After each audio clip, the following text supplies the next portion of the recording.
Decide হবে, যদি inclusion হয় সেগুলো অ্যাড হবে। এবং ওপাশে হচ্ছে 27 তারিখ সেকেন্ড ফেজ, যতগুলো অ্যাপিল অ্যালাউ করবে যাদের নাম, তাদের নাম ইনক্লুড হবে। অর্থাৎ আমরা যা চেয়েছিলাম তা সেটা হলো। নিঃসন্দেহে পশ্চিমবঙ্গের ক্ষেত্রে যেভাবে লজিক্যাল ডিসক্রিপেন্সির নাম করে যেভাবে ভোটারের নাম কাটা হয়েছে, এ তো বেনজির। এসআইআর করে বিচারাধীন ছিলেন 60 লক্ষ, এর থেকে বাদ যায় 27 লক্ষের নাম। এই 27 লক্ষ আবেদন করতে পারেন ট্রাইব্যুনালে। যেমন ট্রাইব্যুনালে অ্যাপ্লিকেশন যাবে, ট্রাইব্যুনাল নিষ্পত্তি করবে।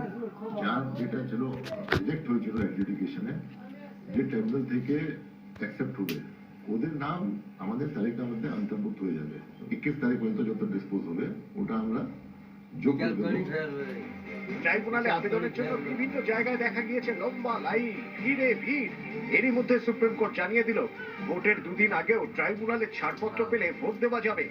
এই সময়সীমা অতিক্রম করে ছাড়পত্র মিললে এবার কিন্তু আর ভোট দেওয়া যাবে না। এই মামলার পরবর্তী শুনানি 24 এপ্রিল। নিউজ 18 বাংলা।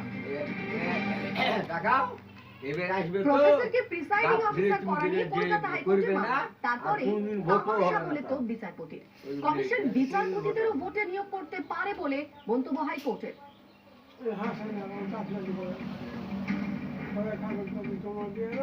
কলেজের প্রফেসরদের প্রিসাইডিং অফিসারের দায়িত্ব। নির্বাচন কমিশনের এই সিদ্ধান্তকে চ্যালেঞ্জ করে কলকাতা হাইকোর্টে মামলা করেন সহকারী অধ্যাপক রূপা বন্দ্যোপাধ্যায়। সেই মামলার শুনানিতে কমিশনকে তামাশা বলে তো বিচারপতির।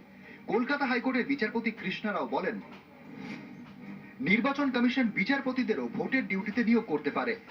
আমরাও ভোট কেন্দ্রে যেতে পারি, আমিও যেতে প্রস্তুত। এটা কোনো তামাশা নয়। কমিশন প্রতিবারই সমস্ত বিজ্ঞপ্তির পরিবর্তন করে। মামলাকারীর দাবি, 2010 সালে কমিশন বিজ্ঞপ্তি দিয়ে জানিয়েছিল, বিশেষ পরিস্থিতি ছাড়া প্রফেসরদের ভোটের দিন ডিউটিতে অর্থাৎ প্রিসাইডিং অফিসারের কাজে ব্যবহার করা যায় না। জেলা নির্বাচনে আধিকারিকের লিখিত নির্দেশ ছাড়াও তাদের প্রিসাইডিং অফিসারের কাজে ব্যবহার করা যায় না।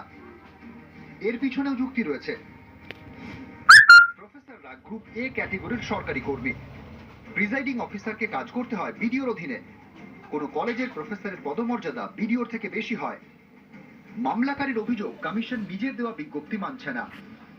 ইলেকশন কমিশন নিজের যে সার্কুলার, সেই সার্কুলার মেনে কাজ করছে না। আমরা যারা এ গ্রুপ র্যাঙ্কের অফিসার, তাদেরকে প্রিসাইডিং অফিসারের দায়িত্ব দেওয়া হচ্ছে। ইলেকশন কমিশন যে সার্কুলার নিজেরাই ইস্যু করেছিল, যেখানে দায়িত্ব ছিল রিটার্নিং অফিসারের